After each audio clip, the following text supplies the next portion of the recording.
আলাইকুম ওয়া রাহমাতুল্লাহি ওয়া বারাকাতুহু। আপনারা সবাই কেমন আছেন? আপনারা যেভাবে শুকরিয়া আদায় করছেন মনে হয় অসুস্থই আছেন। আল্লাহ তাআলার এত নাজ নিয়ামত আমরা পেয়েছি, কোনো কিছুর অভাব আমাদের নেই। মানুষ হিসেবে যা প্রয়োজন আল্লাহ কি তার কম দিয়েছেন? দুনিয়ার চারপাশে এত নাজ নিয়ামত, কিন্তু যে মালিক দিলেন তার শুকরিয়া আমাদের মুখে নেই। এজন্য আরেকবার বলছি আলহামদুলিল্লাহ। আলহামদুলিল্লাহ। আমরা আলোচনার শুরুতে মাহফিলের একটু পরিবেশ করে নেব ইনশাআল্লাহ। আমরা এমন ভাবে বসেছি মনে হয় আর জায়গা নেই বসার জন্য, ঠিক কি না? যারা পরবর্তীতে আসবে ওরা ভাববে দাঁড়িয়েই থাকি, রাস্তা থেকেই দেখি, ঠিক কি না? এজন্য আমরা একটু সামনের দিকে এগিয়ে আসি ইনশাআল্লাহ। হ্যাঁ হ্যাঁ, পিছনের ভাইরা একটু এগিয়ে আসি। إن الحمد لله نحمده ونستعينه ونستغفره ونؤمن به ونتوكل عليه ونعوذ بالله من شرور أنفسنا ومن سيئات أعمالنا من يهده الله فلا مضل له ومن يضلله فلا هادي له ونشهد أن لا إله إلا الله وحده لا شريك له ونشهد أن محمدا عبد الله ورسوله الذي أرسله بالحق بشيرا ونذيرا وداعيا إلى الله بإذنه وسراجا منيرا أما بعد فقد قال الله تعالى في كلامه المجيد وفي فرقانه الحميد। সকলের জবান খুলে আমার সাথে পড়েন আউযু বিল্লাহি মিনাশ শাইতানির রাজীম বিসমিল্লাহির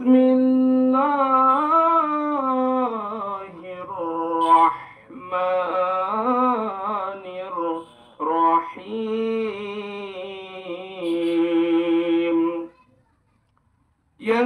يسألونك عن الساعة أيان مرساها فيما أنت من ذكراها إن الله وملائكته يصلون على النبي يا أيها الذين آمنوا صلوا عليه وسلموا تسليما সকলে বলেন اللهم صل على محمد وعلى آل محمد كما صليت على إبراهيم وعلى آل إبراهيم إنك حميد مجيد اللهم بارك على محمد وعلى آل محمد كما باركت على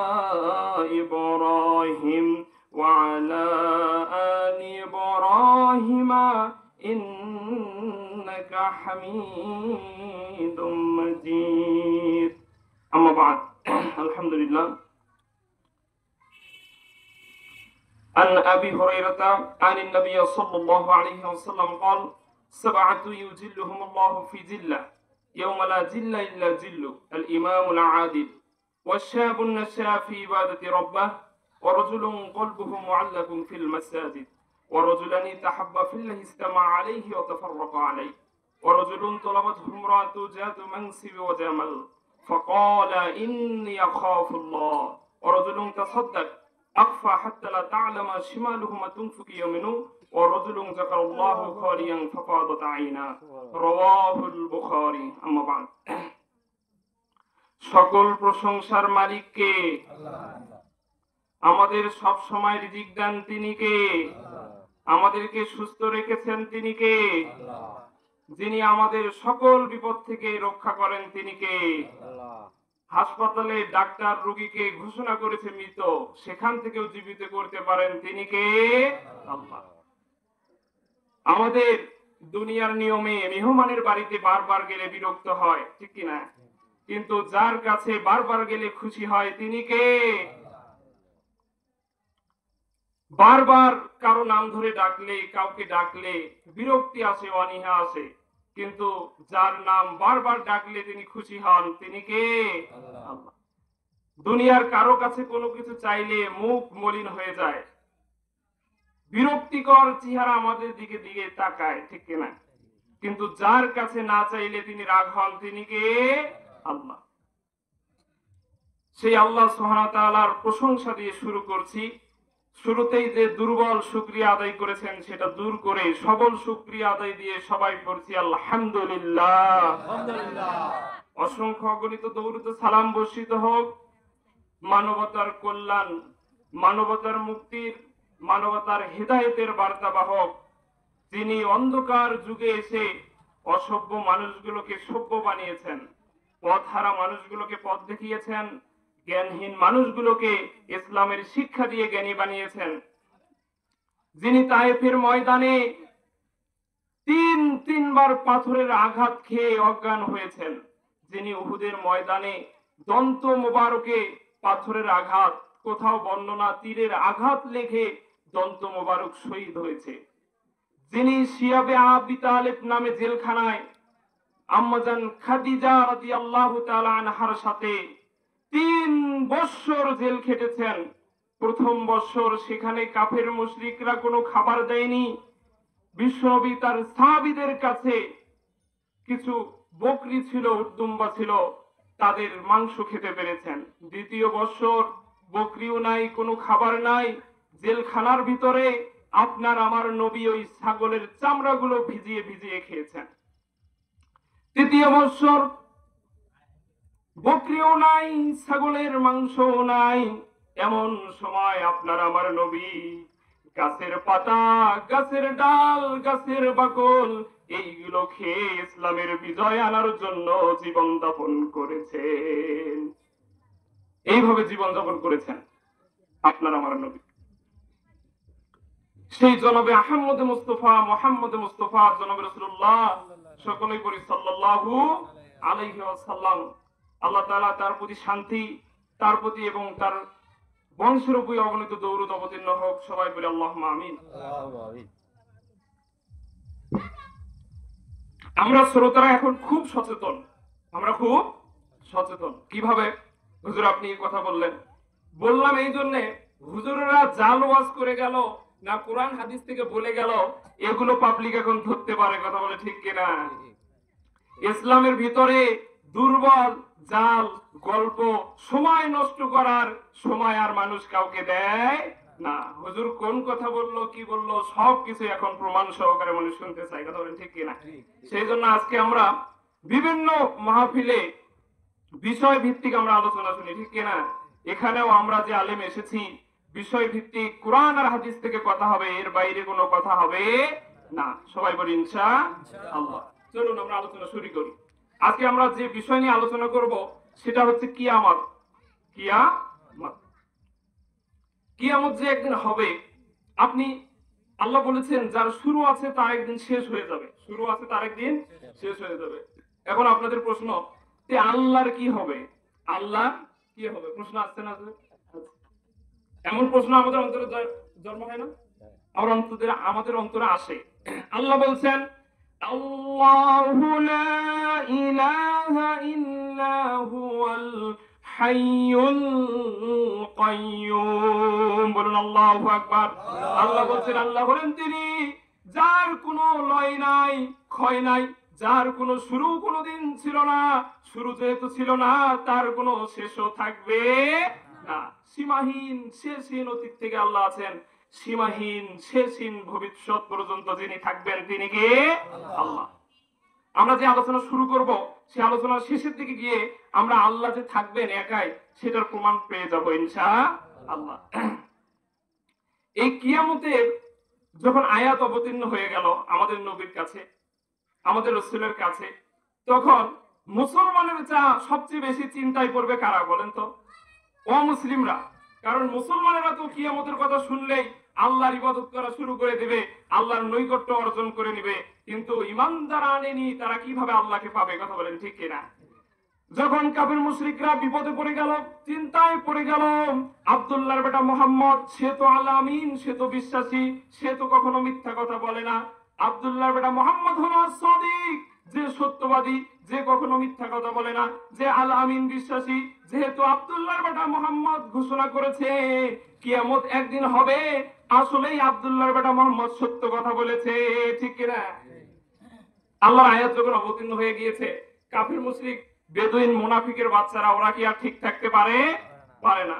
ওরা এখন এসে বলছে, ও মোহাম্মদ, ও মোহাম্মদ বলো না, তুমি যে কিয়ামত কিয়ামত বলো, এই কিয়ামতটা কবে হবে একটু বলো না, কিয়ামতটা কবে হবে একটু বলো না। আল্লাহ সেই কথাই কোরআনে নোট করলেন, ইয়াসআলুনাকা আনিস সাআতি আইয়ানা মুরসাহা ফিমা আনতা মিন যিকরাহা। পড়েন আল্লাহু আকবার। আল্লাহ রাব্বুল আলামিন তিনি বললেন, মুহাম্মদ ওরা তোমাকে কিয়ামত সম্পর্কে জিজ্ঞেস করে, মুহাম্মদ তুমি বলে দাও, ইলা রাব্বিকা মুনতাহাহা, কিয়ামতের জ্ঞান একমাত্র আল্লাহ তাআলার কাছে আছে। আল্লাহ ছাড়া আর কেউ বলতে পারে না কিয়ামত কবে হবে। এরপর কাফিররা প্রশ্ন করলো, ফিমা আনতা মিন যিকরাহা, ও মুহাম্মদ তুমি যে কিয়ামতের কথা বলো, এই কিয়ামতের সাথে তোমার সম্পর্ক কি সেটা বলো, কিয়ামতের সাথে তোমার সম্পর্ক কি সেটা একটু বলো।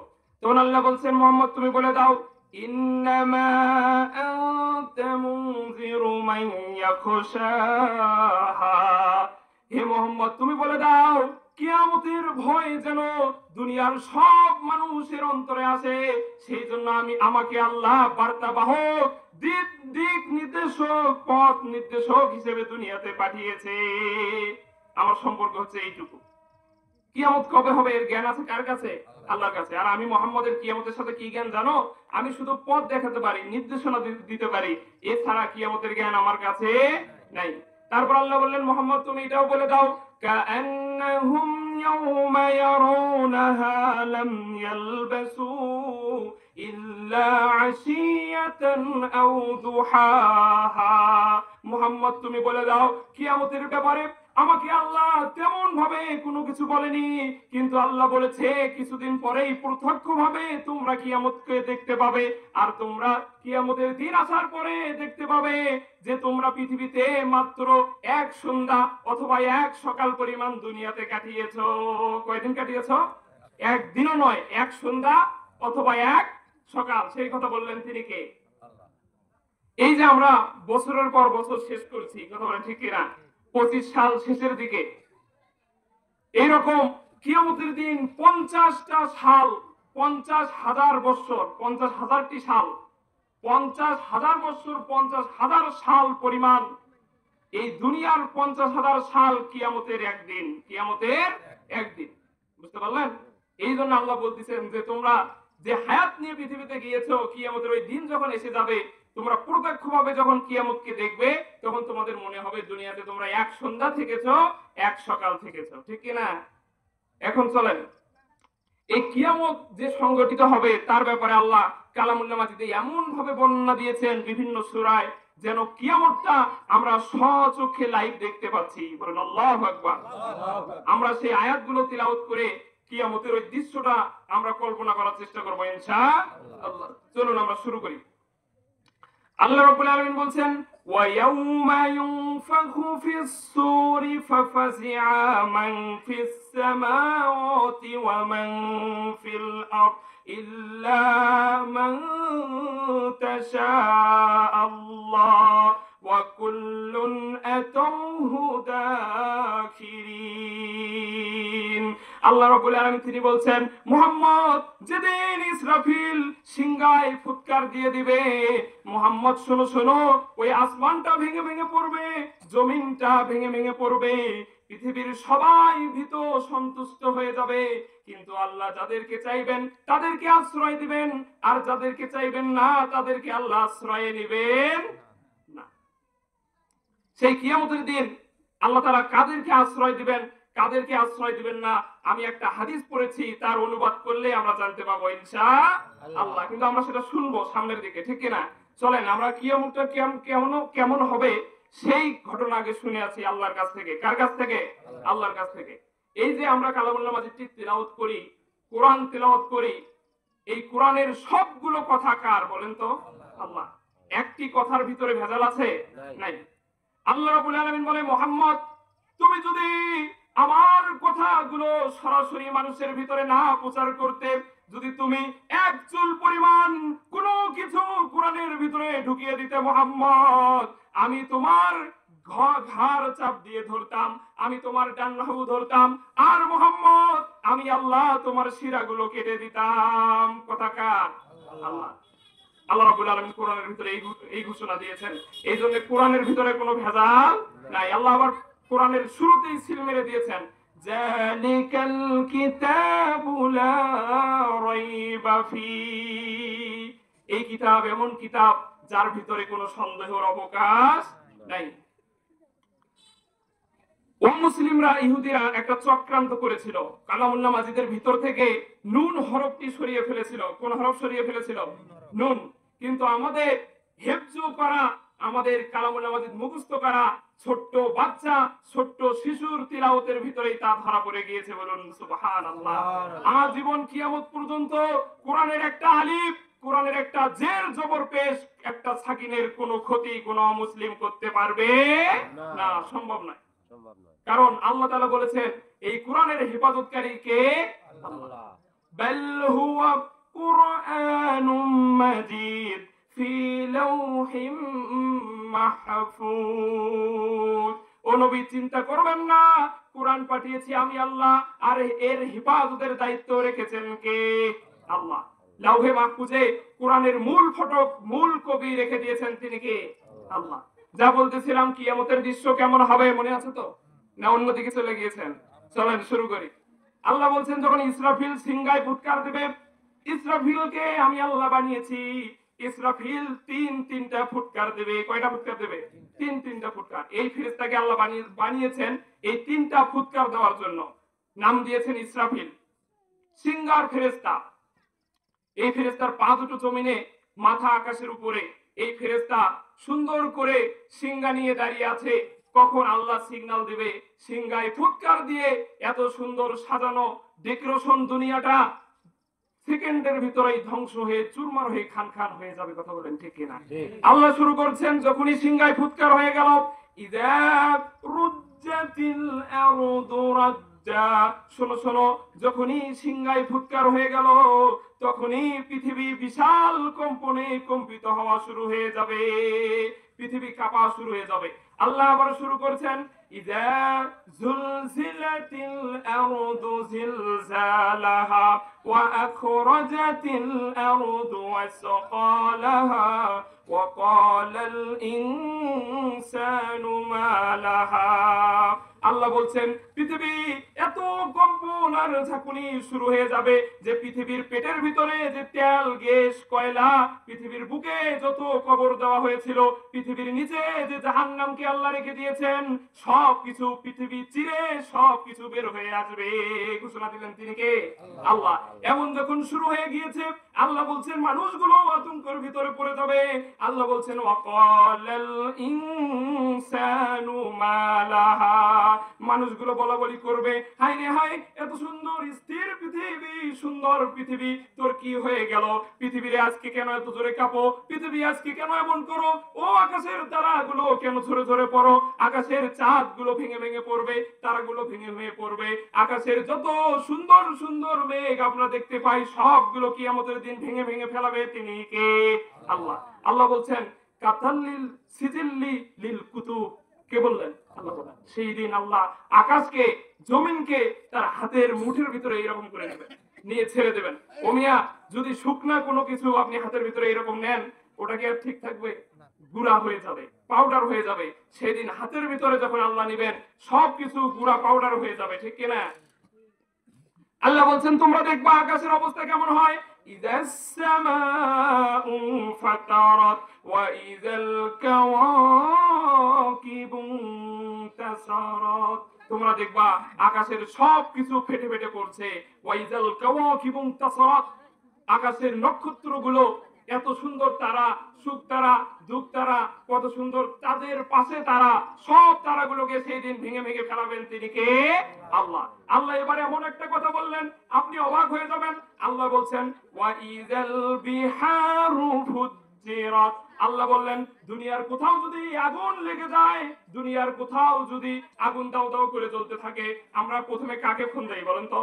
ফায়ার সার্ভিস আছে না? আপনাদের কলেজ মোড় কলোনির পাশে ফায়ার সার্ভিস আছে না? ফোন দেই, দেওয়ার সাথে সাথে দৌড়ে এসে আগুন নিভাই, ঠিক কিনা? ঠিক। কিন্তু আল্লাহ বলছেন সেই দিন আমি ওয়াইজাল কাওয়াকিবু তাসারাত, সমুদ্রের বুকে আমি আল্লাহ আগুন লাগিয়ে দেব। কি দিয়ে আগুন নিভাবো? সম্ভব?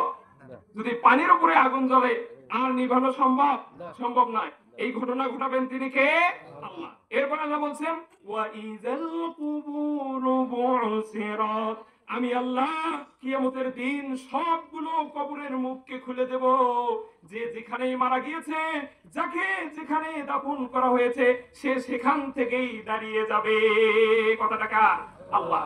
এখন আমাদের মনে প্রশ্ন, হুজুর যাকে বাগে খেয়ে ফেলেছে সে কিভাবে দাঁড়াবে? প্রশ্ন আছে না নাই?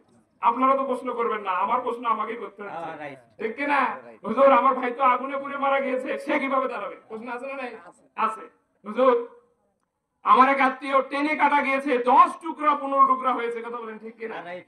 হুজুর কবরের ভিতরে পুলিশকে দেখেছি, পুলিশ কেস পরিচালনা করার জন্য যখন ময়না তদন্তের জন্য 40 দিন 2 মাস 3 মাস পরে কবর খোলে, আমরা দেখি ওখানে শুধু খোলস আর হাড্ডি ছাড়া কিছুই খুঁজে পাওয়া যায় না। এগুলো কিভাবে দাঁড়াবে? ঈসা আলাইহিস সালাম নাম শুনেছেন? এই ঈসা আলাইহিস সালামের অনেকগুলো মুজিজা ছিল, কিন্তু তার ভিতরে একটা স্পেশাল মুজিজা হলো তার যখন ক্ষুধা লাগতো, সফর করতেন, ক্ষুধা লাগে কি লাগে না? লাগে। তো তিনি কি করতেন? বনের হরিণকে ডাক দিতেন, হরিণ কাছে আসতো, বলতো কুম বিইজনিল্লাহ, হরিণের মাংস তৃপ্তি সহকারে খেয়ে নিত। এরপর হরিণের কিছু হাড্ডি সেখানে রেখে দিত। এরপর বলতো কুম বিইজনিল্লাহ, আল্লাহর জন্য দাঁড়িয়ে যা। লাফ দিয়ে হরিণ আবার জিন্দা হয়ে ছুটে জঙ্গলে চলে যেত। বলুন সুবহানাল্লাহ। এইরকম করে জীবিত করতে পারেন তিনি কে? এইরকম সূরা বাকারার তাফসিরে পাওয়া যায় ইব্রাহিম আলাইহিস সালাম নাম শুনেছেন? জাতির পিতা কে? ইব্রাহিম। জাতির পিতা কে? মুসলমান ভয় হয় না, মুসলমানের কোনো ভয় নাই। যতই চাপিয়ে দেওয়া হোক জাতির পিতা অমুক, জাতির পিতা তমুক, কিন্তু মুসলমান বলবে জাতির পিতা কে? ইব্রাহিম আলাইহিস সালাম। এই জন্য আমাদের ভয় পাওয়ার কোনো সময় আর নাই। তুমি অমুককে জাতির পিতা বানাবা, তমুককে জাতির পিতা বানাবা, এগুলো মুসলমান কখনো জাতির পিতা হিসেবে গ্রহণ করবে? করেই নাই, আগে করেনি, আর করে। এই জন্য বলেন জাতির পিতাকে ইব্রাহিম আলাইহিস সালাম। আসসালামু আলাইকুম। তিনি একবার আল্লাহকে প্রশ্ন করে বসলেন, রব্বুল আলামিন আপনি নাকি জিন্দাকে মুর্দা বানান, আবার মুর্দাকে আপনি নাকি জিন্দা বানান। আল্লাহ গো, আমি ইব্রাহিম একটু দেখতে চাই আপনি কিভাবে তা বানান। তখন আল্লাহ প্রশ্ন করলেন, ইব্রাহিম তোমার কি বিশ্বাস হয় না? ইব্রাহিম আলাইহিস সালাম বললেন, বালা, হ্যাঁ অবশ্যই আল্লাহ বিশ্বাস হয়, কিন্তু দেখলে ভালো লাগবে। দেখলে কি লাগবে? ভালো লাগবে। আল্লাহ বলবে, আচ্ছা তোমার শখ, যাও পাখি পালো।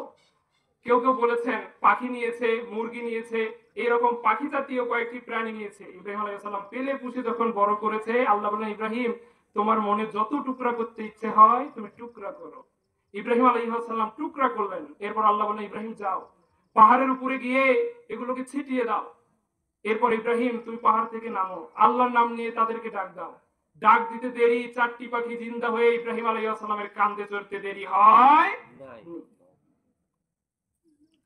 সেই দিন কিয়ামতের দিন আল্লাহ রাব্বুল আলামিন যে যেখানে যে অবস্থায় থাক সেই অবস্থা থেকে জিন্দা করবেন তিনি কে?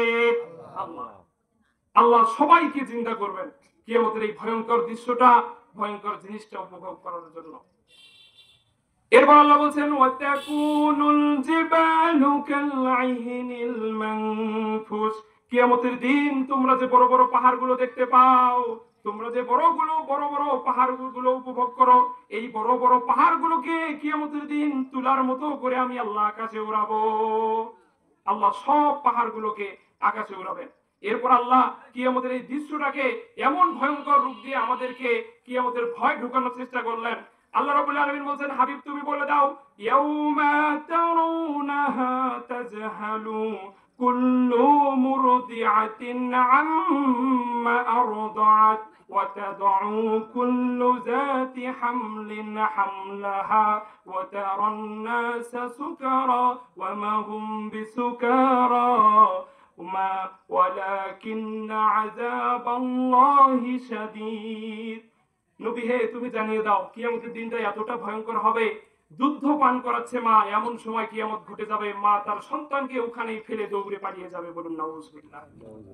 ও হাবিব তুমি বলে দাও কিয়ামতের দৃশ্য এতটাই ভয়ঙ্কর হবে, সবেমাত্র পেটের ভিতরে বাচ্চা এসেছে, রক্ত জমাট বেঁধেছে, 1 মাসের বাচ্চা, 3 মাসের বাচ্চা, 6 মাসের বাচ্চা, 9 মাসের বাচ্চা, 10 মাসের বাচ্চা, সব বাচ্চাগুলো কিয়ামতের এই ভয়ঙ্কর ঝাঁকুনি আর কাঁপুনি আর আকাশ ভেঙে ভেঙে পড়া, সমুদ্রের ভিতরে আগুন জ্বালা দেখে সব বাচ্চাগুলো মুহূর্তের ভিতরেই প্রসাব হয়ে যাবে। বলুন নাউজুবিল্লাহ। এরকম করে কিয়ামতের দৃশ্যটা শুরু হয়ে যাবে। কিয়ামত সম্পর্কে আলহামদুলিল্লাহ আরো অনেক আলোচনায় ছিল, যেহেতু এখানে সময় শেষ হয়ে গিয়েছে, বাহিরের অনেক মেহমান আছে, তারা কথা বলবেন, তারা অনেক গুরুত্বপূর্ণ কথা বলবেন, গুরুত্বপূর্ণ আলোচনা করবেন।